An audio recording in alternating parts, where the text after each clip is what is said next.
Thank you, Debbie. Now, David, let's move on to Ukraine.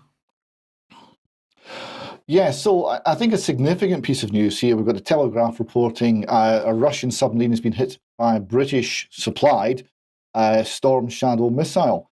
Now, this submarine was a Kilo class, fairly modern diesel-electric submarine, launched 2014, and it was in a dry dock in Sevastopol, the main Russian naval base in the Black Sea.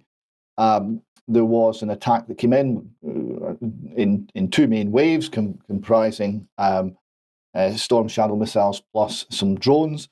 Some of the missiles made it through, and you see in this next shot here just how significant the damage to the submarine was.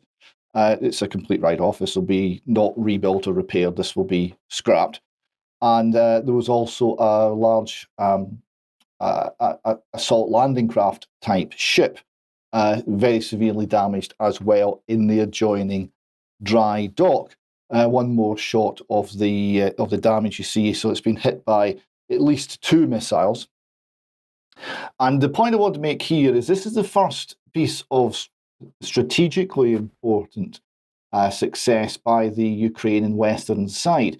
There's been some 2-3 months of land assaults all across the front line, which have achieved little on the part of Ukrainians. They've made some inroads, maybe into sort of 10-kilometer sort of range in a few local areas, but there's been no strategic breakthrough.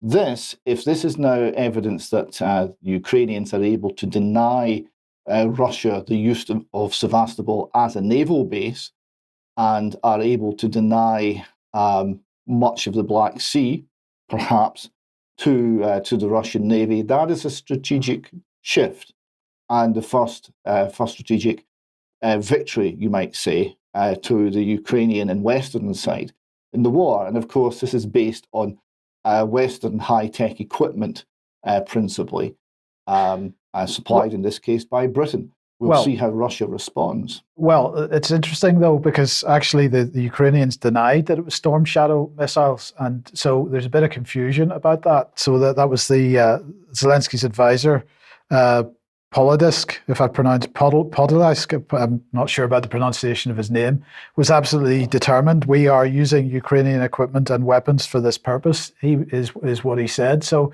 it's a bit unclear exactly whether it was Storm Shadows or not. The Russians had said that there were 10 missiles and a number of drones, and that 7 of the missiles were shot down and all of the drones. So I just wonder, what do you think, how significant do you think this actually is? Well, I think it is because the missile strike did get through and took out 2 naval vessels in a dry dock in the main naval base. So I think that's significant. There has been an ongoing campaign by Ukraine now for some months to suppress the air defense system in Crimea, and that seems to be having, at least for the time being, some success. Now, whether Russia will reinforce this and reverse that situation, only time will tell. But I think it is the first strategic move by Ukraine that seems to be showing some success and is worth noting as a result. But of course, what will now follow will be some form of Russian response, and we'll need to see what happens there. Yeah. Okay. Thank you for that. Okay. Let's